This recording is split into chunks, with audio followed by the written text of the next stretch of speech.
Hello, beauties. Welcome to Moms Unboxed, a podcast where I unbox with you the how-tos, tips, and tricks to empower women to upgrade relationships, intimacy, and parenting. I'm your host, Melanie Caroline, a multi-dimensional woman, life coach, lover, and mom who's made a lot of fucking mistakes.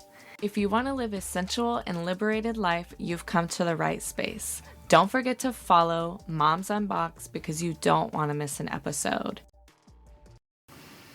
Hello, beautiful mamas. How y'all doing this week? I hope you've had a wonderful week. And if not, I trust that it will turn around for you. What are we unboxing this week? I thought it would be a great idea to chat about co-parenting.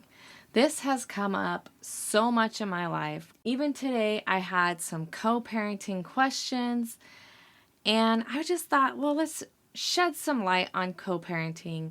So I've come up with 10 tips to help you with co-parenting. Co-parenting is challenging, y'all. You still might have feelings for that person. You might be struggling with how to co-parent while also moving on from the relationship. You might be uncertain what direction to go. And then it's like, well, how do I co-parent in a different way so that it's healthier for all of us? The first tip I have for y'all is share the same intention. You might not agree on everything. You might not have the same goals when it comes to parenting. You might believe one thing about co-parenting while the other parent believes in something else. But what I can say is that if you both have the same intention, at least you can be working towards that as peacefully as possible. What does that intention look like? First and foremost, it must be about raising the kids in a healthy and happy way. Healthy and happy might look different for each of you, but if you can bridge those two intentions and create an intention that is positive, you can't really go wrong. Maybe the intention is we want each other to have the kids as much as possible. Maybe the intention is, hey, I just want to get along with you when we drop off the kids. The same intention you have at the beginning of a split is not going to be the same intention that you have 5 years down the road. You want to make sure that it's of benefit to everybody. So if your intention is coming from an energy that is toxic or unhealthy, and it's creating a lot of discord in your relationship, you may want to reassess what your intention is with the co-parent and how that affects your children. Number 2, improve your communication and your behavior. I want you to take a moment and reflect. Is there something about my communication with the co-parent that is not healthy? Maybe you're arguing, you're being defensive, you're gaslighting, you're being manipulative or controlling. Those are the types of things that you really want to take a hard look at. How is it you're communicating with the co-parent? Oftentimes when we are being disrespected, we will mirror that towards that other person. You ever heard the term, 2 wrongs don't make a right? Well, if they're being pissy with you and you're being pissy right back, how is that conducive to your intention? How is that improving your communication? Dr. Rosenberg created the 4 Ds, and here they are. Diagnosing. So you are overanalyzing your co-parent, you're criticizing, you're judging them, you are defining their actions and behaviors as good or bad. You are spending more time diagnosing them than having self-reflection. Number 2, denying their choice. Blaming them for the choices or the outcomes that are being had. If your co-parent was late to pick up your kid, and you're like, you know what, you're not picking up the kid anymore. Like, you made your bed, now you lie on it. It was your choice. Well, it's like, hold on a minute. Am I not allowed any grace? Am I not able to rectify this? Am I not able to show you that, hey, I was just running late because of traffic? Like, we are so nitpicky when it comes to finding ways to punish a person. We will find anything to punish that co-parent. Number 3 that Dr. Rosenberg talks about with the 4Ds is demanding. You're threatening your co-parent. There is nothing more that I can't stand when I hear a parent using their child as punishment. Let me tell you, your children are not pawns for your chess game, okay? Do not have a power struggle involving your children. Do not threaten to take them away. Do not bribe them. Do not induce fear. Well, if you don't do this, you're not gonna be allowed to see Sam. I don't care. I don't care what you do. I'm taking the kids away. I'm taking you to court. Like, how many experiences do we hear from coworkers and friends stating that? We find so many different ways to control a situation, and this just spews negativity and toxicity all over the co-parenting relationship. Number 4, deserve thinking. Punishing the other person and then justifying yourself or rewarding a behavior. You know, we want to reward good behavior and we want to punish for bad behavior. And this isn't just with our kids, it's with our co-parent too. It's like, oh yeah, you've been really there for me, so I'll let you have the kids for an extra day. But then the next week, your co-parent might piss you off. You're not allowed to see the kids this weekend. It's like, whoa, time out, wait a minute. That is using your children as pawns in your power struggle. That is not fair to your kids.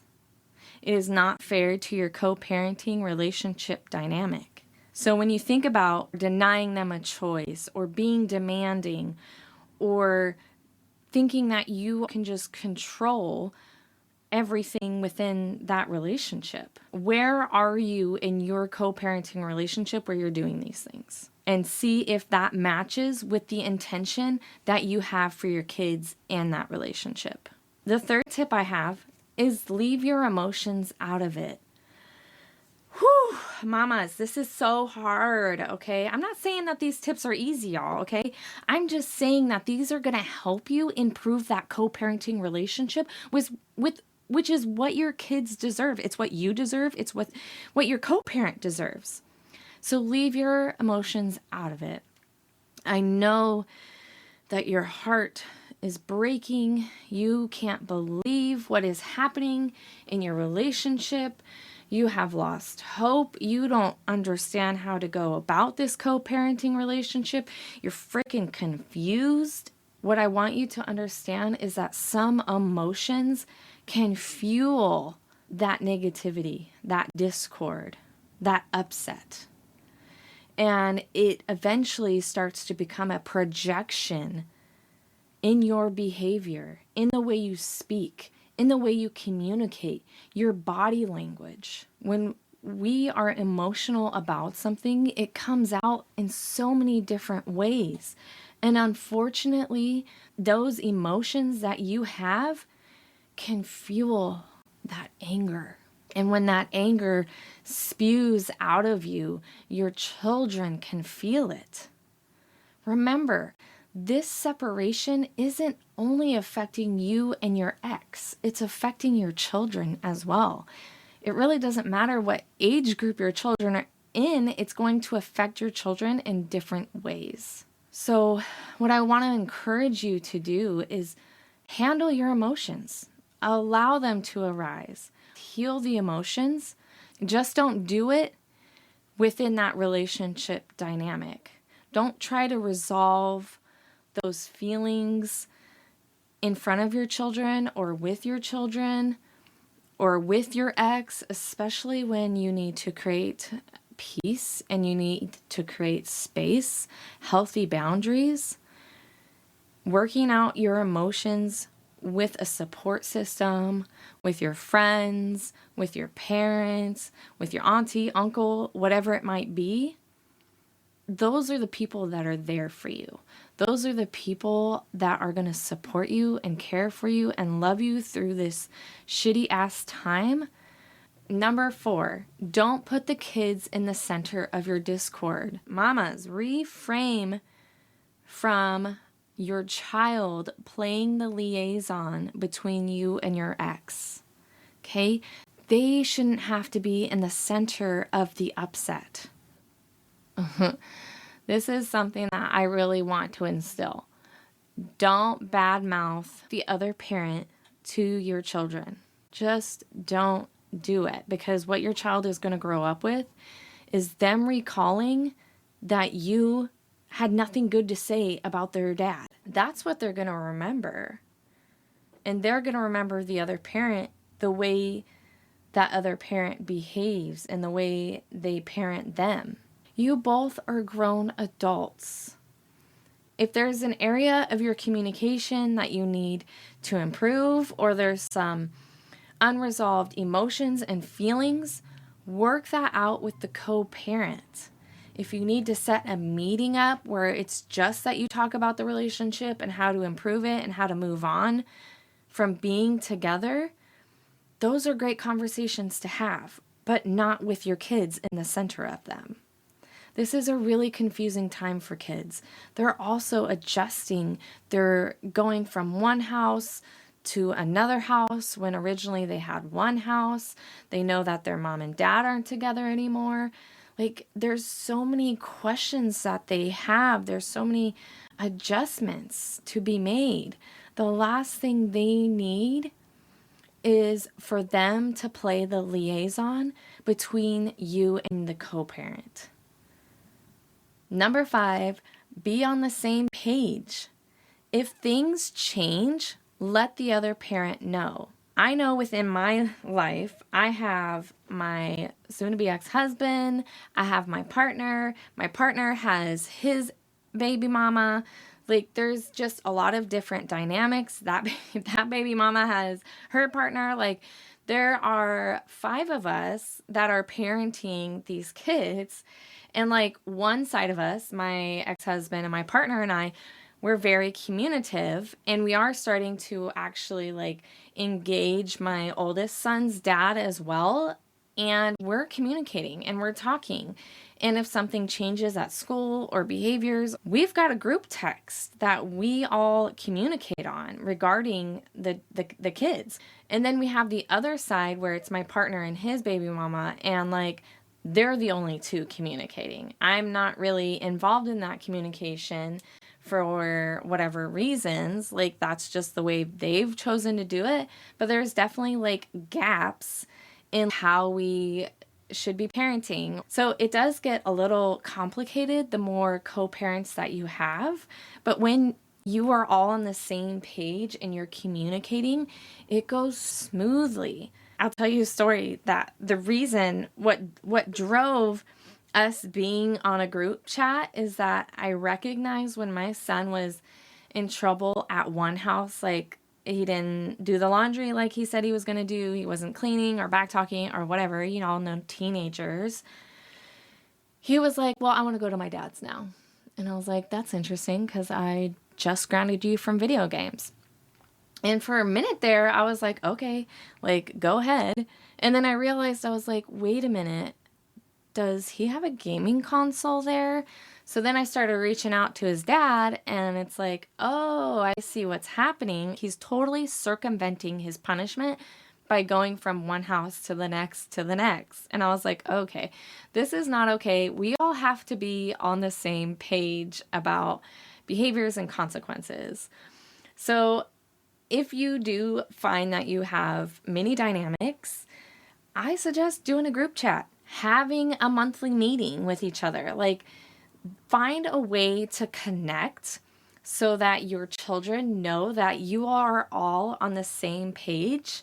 Because let's face it, children can be manipulators. Whether or not they understand it as being manipulation, they know how to get what they want. And once they understand the system, they play the system really well.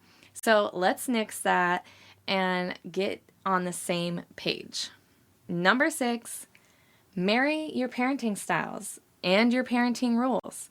Like I just described, my oldest son figured out a way to like conquer and divide and work around the system. And that meant like, oh, bedtime at this house is different than bedtime at this house. So now my ex-husband and I, we are literally like trying to run the house the same way. And that means consistent bedtime for each house, a certain amount of hours on games, whether or not they're reading before games or doing math before games. Like, we are trying to make it as consistent as possible between the two houses. But when my oldest goes to his dad's house, there aren't any married parenting styles. So in order to make your life and your co-parent's life as smooth as possible when it comes to the kids, having consistency across the living spaces is going to be beneficial. Kids need some consistency around parenting styles and parenting rules. Now, this doesn't mean that it's always going to be consistent. I know when my partner's kids go to their mom's house, they have way more expectations as far as cleaning goes, and I wish we could marry up with them more than we have been, because there's such an inconsistency around expectations that they just come here and it's just, I kind of feel like it's the free-for-all house. Like, oh, we don't have to do anything. We don't have to help with anything. Like, we can just sit on our video games all day. Whereas my kids come over from their dad's house, there's more expectations around chores and rules. But then all the kids see each other, and my oldest son is like, well, why aren't they treated the same way as me? Or why is it so imbalanced? And I'm like, well, you know, my partner and I, we parent slightly different. So my kids are going to have more expectations and more chores, and they're going to help out around the house. Whereas his kids at this house, they kind of don't function that same way. So not everything is going to be consistent or integrated, but if you can really get together with your co-parent and say, hey, can we at least have the same bedtime for school hours during the week? That would be great. You know, just coming up with some consistency would be best for the kids and for you both. Number 7, integrate your lives as much as possible. Kids have a greater experience of their childhood if their families are able to come together and share memories. This doesn't mean that you have to, you know, get together for family dinners every week. Unless that's something you absolutely want to do, then fucking do it. That's amazing. But it could mean like, hey, do you want to share the holidays together? Do you want to come over to my house? Or can we go over to your house? Like, hey, do you want to go trick-or-treating together? Or have a monthly dinner? Or have a game night? Or, hey, the fair's in town. Do you want to go together? Like, during my separation with my husband, I separated myself quite a bit. Outside of snowboarding and a couple little things, we didn't do like monthly family dinners, and that's something that I really want to integrate into our lives because we do have so many different co-parenting dynamics. Now that we have been like over a year in our separation, I am wanting more connection and more family time, because when you separate, your relationship has ended with your co-parent, but the family hasn't. You're always going to be a family with this person. And it's like when we separate from our partner, suddenly there's just no family time. Mom and dad aren't doing anything together. We have to do everything separate. And this affects the kids so much. So if you can come together and still integrate your lives, still show the kids that you can be a family, even though you guys are not romantic anymore. I have a saying, you don't have to burn down the entire house. Like, sure, there's going to be things that are going to be different in your dynamics, but you don't have to tear down the entire house. Number 8, bridge the gap. If you're not agreeing to something, that's okay. Not everything that you discuss or decide with your co-parent is going to be agreeable. You don't have to be right. They don't have to be right. You don't have to be wrong. They don't have to be wrong. But can you come to a compromise? Can you adjust? And if you have multiple co-parents, can you be inclusive with everybody? It's about bridging the gap, coming together for the kids. With my son's dad, he left when my son was 2, and he left state. So it was just me, a single parent, really young. I was 22 at the time. And then his dad came back to the state, and I did not know how to bridge the gap. I didn't even know how to co-parent with him. And so it was very confusing. And what I want to say, if you're confused, just take it day by day. Don't think you have to have it all figured out. You don't have to have all the rules laid out. You don't have to have the parenting plan laid out. You don't have to do all the logistics, but focus on communicating better. Focus on the intention, your parenting styles, and focus on being healthy for each other, for your kids, and then you figure out the logistics. Because I tell you, if you're full of hate and pain and you both are arguing and you're going to come to any agreement or solutions to your problems because you both are so emotionally driven that there's going to be no clarity in the mud. Number 9, advocate for your children. Wow, I was put in this situation 2 weeks ago where my son was with his biological dad, and there were some issues happening, so they called me, which is also a new thing. Calling the other parent to help resolve problems is also very inclusive. So this was an opportunity for me to just really listen, try to understand what the problem was, not place blame on anybody, and just really understand what the co-parent had to say and what my son had to say. And one of the things that came up was that my eldest son was being spanked. And my initial reaction was wow, that's quite a difference in parenting styles. And I started going in on well, son, you see the different parenting styles? And then my inner intuitive voice, the mom voice, was you need to advocate for your child right now, because part of being a good parent is advocating for your child. I said to the co-parent, I said, maybe it would be a better idea to respect his body autonomy. What my son was asking is hey, Dad, can you not spank me anymore? I am 13 years old. I don't agree with this parenting style. This is where I need to step up. And the co-parent, although disgruntled, agreed. I was nervous to advocate for my son because his dad was abusive to me in the past, and there's just been a lot of trauma around that person. And I was okay, this is where I need to have my personal power. This is where I need to step up as a mom.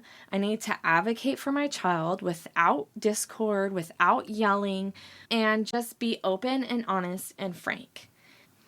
That was such a huge step for me because I know what it's like to be nervous around the co-parent, or even scared around the co-parent, or not want to pick up and drop off the child with the co-parent there being alone. I know what that's like. So for me to get to a space where I didn't even want to go pick up my son by myself, to the point where I was advocating for him and saying, hey, what you're doing is wrong, that's such huge steps. And if you are a mom who is at a place in life where you are scared, or where you are feeling apprehensive to be alone around the person, or you're I don't even know how I would begin to try to advocate, understand that you have so much personal power as a woman, as a mom, and that person has probably made you feel less than or in fear. That fear is in place for a reason. It's to keep you in check. Well, you do not need to stand by that fear or let that fear stop you from advocating for your child, because your child is the number one person in your life outside of yourself. Number 10, the 4 R's. Respect one another. Respect your co-parents' time, space, and schedule. Remember, you're not together anymore, so you don't get to know the ins and outs of their life. You don't get to know who he's hanging out with, who he's talking to, any of that, unless it affects your child. Take responsibility for your actions. You both are navigating co-parenting at the same time. And oftentimes when we are healing and grieving and moving through something, it's hard to see that the other person is also doing the same. You think that you're alone in this change. You're not. That co-parent is going through their own feelings, their own emotions about your relationship ending. They're also probably trying to wonder, how do I co-parent with this person? How do I co-parent so that it's best for the kids? Allow grace for mistakes. Allow yourself to be flexible with your co-parent, just as the co-parent should be flexible with you. Not everything has to be concrete. Don't get angry at every little thing. Take responsibility for your actions, your ideas, beliefs, and your thoughts. And just because you don't agree, that does not make it wrong. The 3rd R, be reliable. It's always better when you can depend on your co-parent. Otherwise, you might be feeling like you're doing it all yourself. And if you are that person that is with a partner that is trying to co-parent with the partner, that goes for you too. All this goes for you too. Express to your partner when you feel like you are just being like the home maker, like you're transporting, you're cooking, you're shopping, you're buying them things. If you are that co-parent with the partner, making sure that you're expressing yourself, because all these tips go for you too. Integrating your life, bridging the gap, advocating for the child, all those things you're doing together as a team. Number 4, resolution. Always seek resolution for any issues or misunderstandings. Don't leave things uncovered and for them to grow mold and stink up the whole space. You want to make sure that you're chatting with each other, that you are coming to solutions on how to navigate a child or their schooling or behavior. The children are going to have needs and wants and desires that need to be met. They might be grieving, and sometimes in our own grief, we forget that they're grieving too. And so we want to make this as peaceful as possible for the children and co-parent, as there's no greater way to have a family dynamic is the family that can sit around the dinner table together, who can go to events together, and who can communicate in a healthy way. And the benefits for your child is so worth it. It's worth getting along. It provides stability. They are healthier and happier. They see the way you problem solve and the way you communicate with the co-parent. And they're like, yes, that is how we do it. Otherwise, your child is going to be a demonstration of how you behave. If you're yelling and fighting with each other, they're going to be yelling and fighting with their siblings, their schoolmates. But if they see that you guys can sit down at the table and come to solutions and talk to each other as a family, bring the children in the conversations about like, hey, this is going to be the rules at this house. Being sure that they understand what's happening. I know that co-parenting is just, there's a lot to it.